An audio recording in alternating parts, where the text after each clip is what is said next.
25. That's followed by 32. Up next we have 1, and your final winning number is 26. It's going to be a fantastic Friday. It's going to be sunny. It'll be dry again, and our temperatures are still a little bit below average. Then over the weekend, it will feel more hot and humid with some chances of rain and storms. All those details coming up.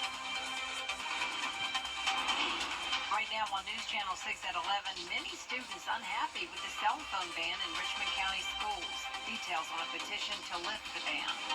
Also ahead, recovering from Debbie, how local farmers are dealing with the damage from the tropical storm. And the opioid crisis in Georgia, how state leaders plan to fix the problem. As your News at 11 starts now. Live from Television Park, this is WJBF News Channel 6 at 11.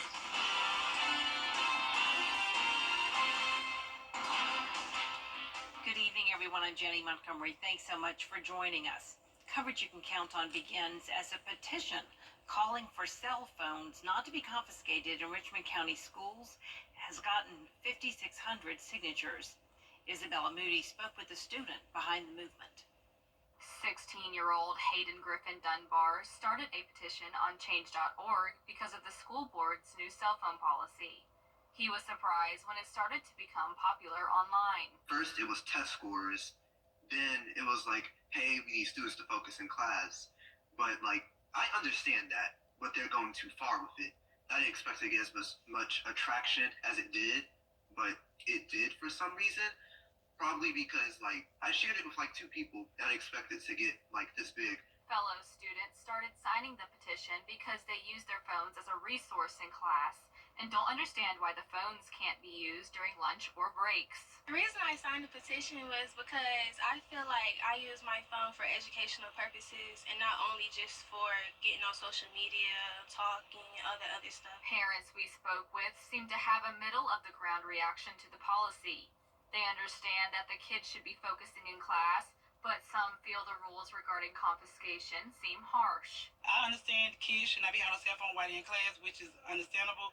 But for them trying to take the rules, keeping it so lengthy, I'm against that. I'm a little neutral. I do think the kids should be able to have their cellular devices because due to other situations that happen with school, but I do feel like the students should have their phones put up at the same time. The Richmond County Board of Education sent out a survey to parents and students a couple of months before the policy became effective and had an overwhelming response in favor to it. We would welcome the petitioners to come, as any other public commenter would be welcome to come to our board meeting, present their information. The school system would gladly accept it. The board could review it. Would there be any change in the policy? Probably not at this time. That's because the policy is so new and the BOE supports it and has done research on the subject. Walker still encourages people to attend meetings and share their thoughts. An update now on the construction of Westmont Elementary School. The building will not be complete in time for school tomorrow. Students will report to the Columbia County School Support Department complex on Riverwatch Parkway. For information about the drop-off for tomorrow and the map of how you're going to navigate that area, just go to our website, WJBF.com. Time now for a first check of the forecast. Here's Chief Meteorologist Jenna Petracci. Well, it's a very nice night. Pleasant conditions. Upper 60s will be our lows once again tonight. You're taking a look now at our Terry Lambert Hyundai Skyview cam into Burke County. No rain anywhere in the CSRA today. Gustafus Field, of course, didn't pick up on any rain. High today was 89, 4 degrees below average. Low of 68, so a few degrees below average there as well. Right now, temperatures are already down into the low 70s in some spots. 71 in Augusta, 73 in Allendale. Thompson, you're at 75, 77 in Evans. Millen at 76, Aiken at 73, 75 in Gibson, and 78 in Lincolnton. As for our satellite and radar, you can see it is clear. We had a little bit of cloud cover pass through earlier, but once again, no rain with it. All of the two-state nice and dry. High pressure overhead. A few scattered showers and storms down in Florida and then out towards the west in Louisiana ahead of a cold front. That'll eventually impact us over the weekend, but in the meantime, high pressure is keeping the winds calm and also keeping us dry and sunny for a Friday. Right now, winds under 3 miles per hour. The morning looks good, upper 60s, low 70s by 8 a.m. And then as we go into the next few days, we will see those rain chances go up. Starting on Saturday, all the way up to 60%. I have increased that. We also have the chance of severe weather. So I will break down all those details coming up shortly, but back to you, Jenny. All right, thank you so much, Jenna. Recovery efforts continue in Screven County following Tropical Storm Debbie. Local farmers are at a loss due to massive flooding, but that's not the only major obstacle. Graham Lee reports. The Peach State is currently the #1 supplier of peanuts in the country and the #2 supplier for cotton. But the storm damage is only adding to the challenges coming to farmers growing those crops. I've lived here all my life, and I hadn't seen this field. This usually doesn't happen. This is a 100-year event. Stuart Boykin grows peanuts, cotton, corn, and wheat on his land. But he says his crop saw close to 16 inches of rain thanks to Debbie last week. Add that on top of sky-high supply costs and low commodity costs, and it makes for what he's calling a perfect storm. Our commodities that we're growing have lost about 40% of their value in the last 6 months. Where we were selling cotton for $1 last fall or 85 or 90 cents, it's down to just in the mid-60s now. Lindy Shepard is dealing with the same problems, but the only difference is his crop suffered from a major washout from the storm. It's a real inconvenience. It washed through my field, and we have to go around the wash to get to the part that's stranded, the crop that's stranded, and we have to be careful with our equipment, not to tear our equipment up. So, and at some point, we've got to have it repaired. County officials say while they're working to assess the total damage, they're also prioritizing getting farmers the help they need. When it's right in the middle of the growing season like this, it's more difficult to quantify the exact percentage lost or exact pounds per acre. But the extension system with the University of Georgia, Georgia Department of Ag, we all work very closely in trying to make sure that farmers are educated on the resources available. We're lucky to have some really good representatives in our area, John Burns and Max Burns, and we're gonna need all the help we can get. The harvesting season is just around the corner, and farmers say they're doing all they can to get ready. In Sylvania, Graham Lee, WJBF, News Channel 6. Statistics show there was a 200% increase in opioid-related deaths in Georgia between 2010 and 2020. Georgia's Attorney General says treatment and recovery services are the key to solving the crisis and to reduce overdoses. In a national lawsuit with major pharmaceutical distributors, the Peach State is set to receive nearly $640 million in settlements. The funds will be used for drug prevention, treatment, recovery centers, and community education. I think lawmakers being able to keep focused on where can we implement laws and policy changes that will help prevent opioid addiction from occurring to start with is going to be important.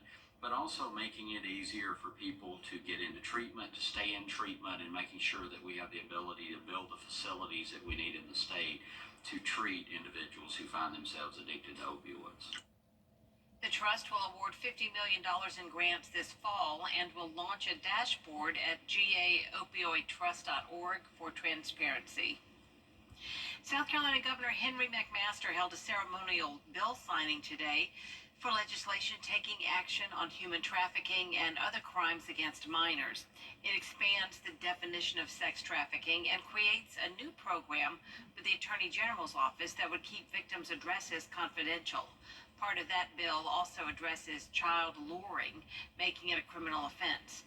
This means if an adult lures or entices someone under 16 with intent to harm, they would be guilty of a felony and face a fine up to $10,000 and or up to 10 years in prison. Someone was driving through a neighborhood, trying to get children, trying to get them to go in their vans by trying to get them to pet a dog. Police came, talked to the man. Unfortunately, they couldn't charge the man with anything until he shut the door, because it was not against the law to have a child pet a dog. It's only against law once they shut that door. So every year we've been filing this bill. Thank goodness we were able to finally get it across the finish line this year. Also under this bill, if someone was coerced into committing offenses while they were a victim of human trafficking, they would be protected legally. Coming up, a local program for autistic children is expanding. We'll take you to the ribbon cutting of their new location when your news at 11 continues. And it's a nice end to work week. Temperatures a little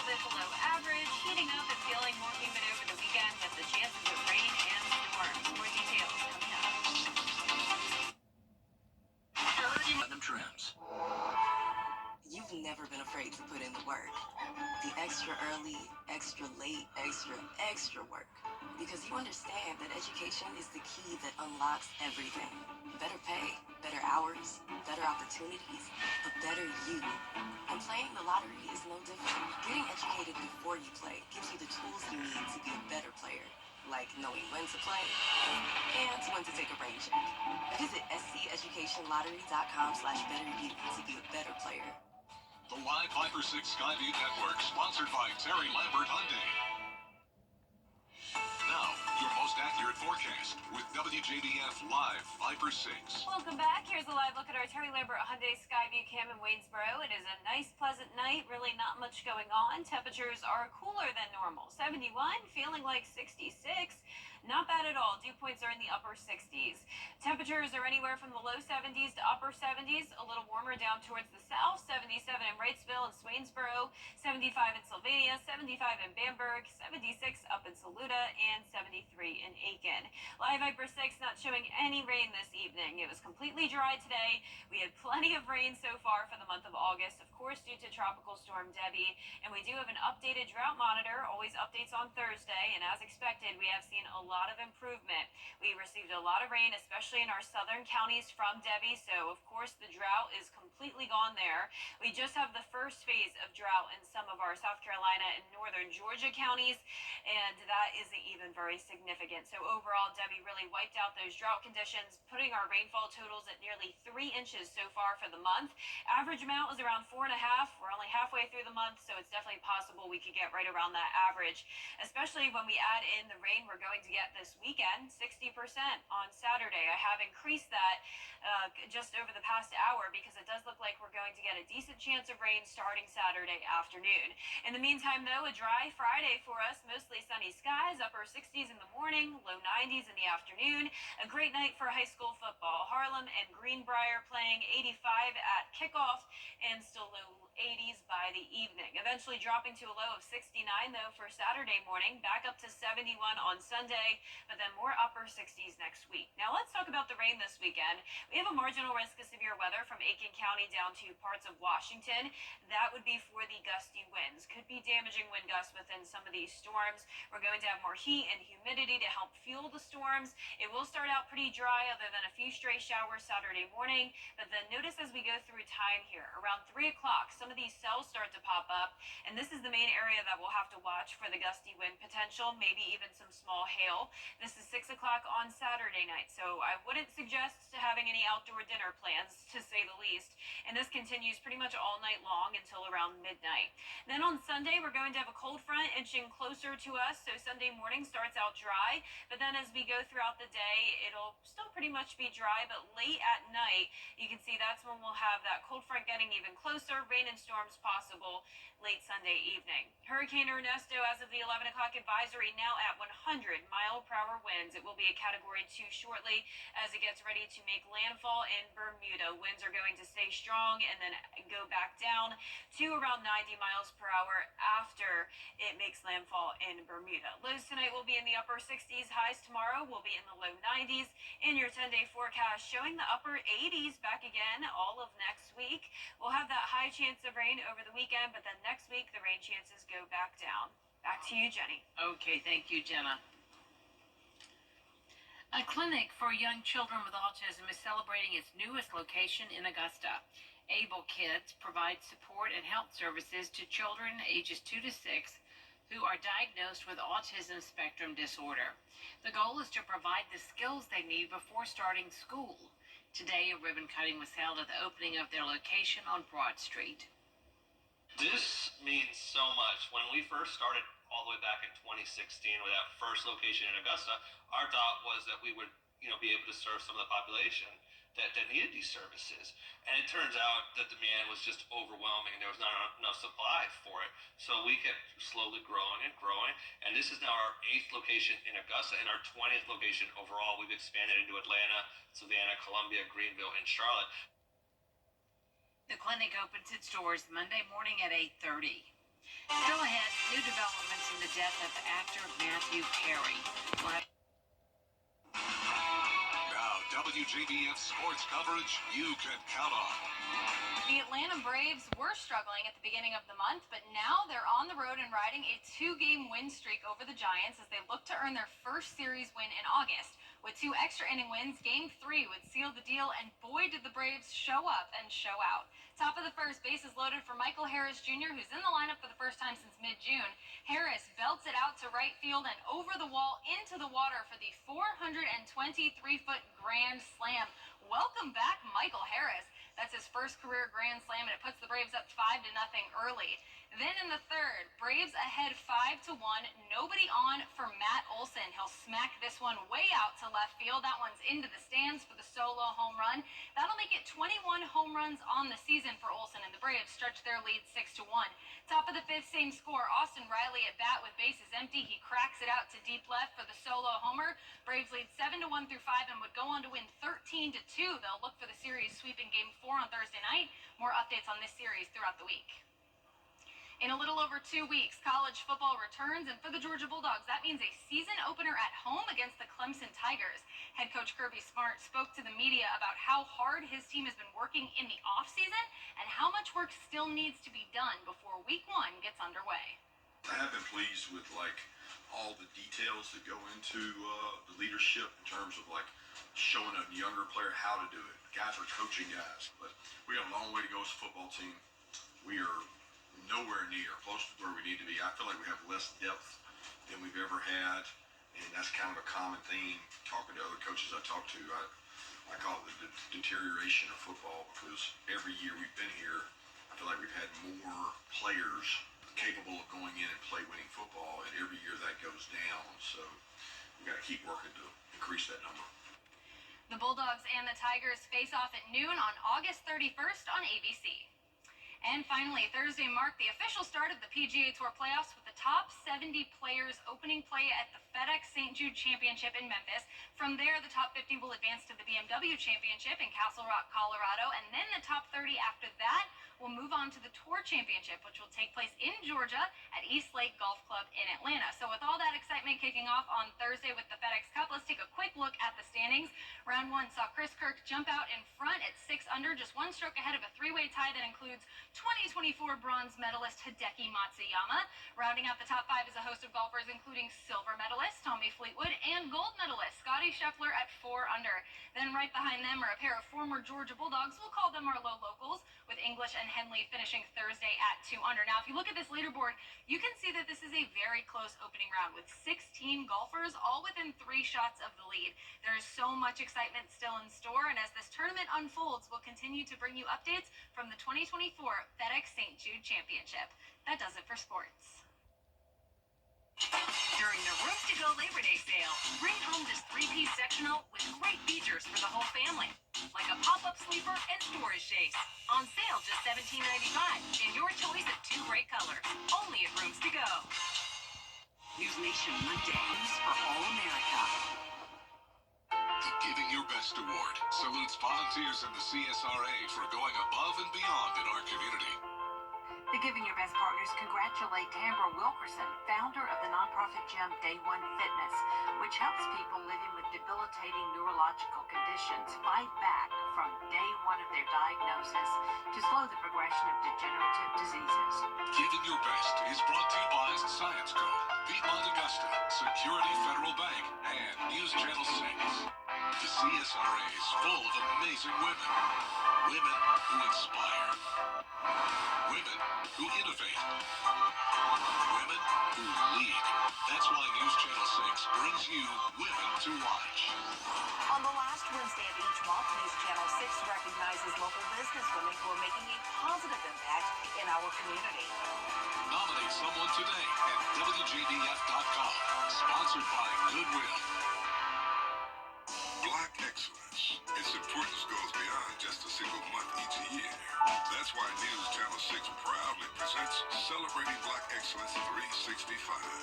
Each month we'll highlight an individual or organization who inspires their community and improves the lives of people around them.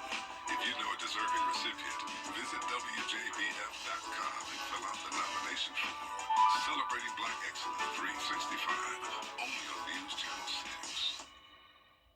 During the Rooms to Go Labor Day sale. Save big on this beautifully designed queen bedroom with dresser, mirror, and tufted headboard in 2 classic finishes.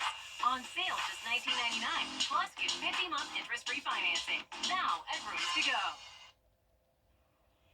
People go to great lengths to get a glimpse of the northern lights, but here's a view only a couple of humans saw this past weekend. This breathtaking scene was recorded by NASA astronaut Matthew Dominic on the International Space Station. The time-lapse video capturing powerful solar flares from the sun with green and red hues. Eventually, the moon comes into view, appearing to be set behind the Earth as the space station continues on its path. And then daylight comes. Oh, that is cool. Isn't that neat? Yeah, we thought it was Love cool that. here when we got a little tiny Yes. glimpse of it a couple Yeah. months ago. Well, for a 10-day forecast, it's going to be beautiful once again tomorrow, mostly sunny and dry, high of 91, a 93 over the weekend, a bit more hot and humid, 60% chance of rain starting Saturday afternoon, continuing into the evening. Once again, we have the chance of some strong storms, and then mostly dry and sunny next week. All right, Jenna, thanks, and thank you for watching. That is our report for now. Your next news is at 4:30 a.m. with Mary Morrison and Barkley Bishop. Good night, everyone.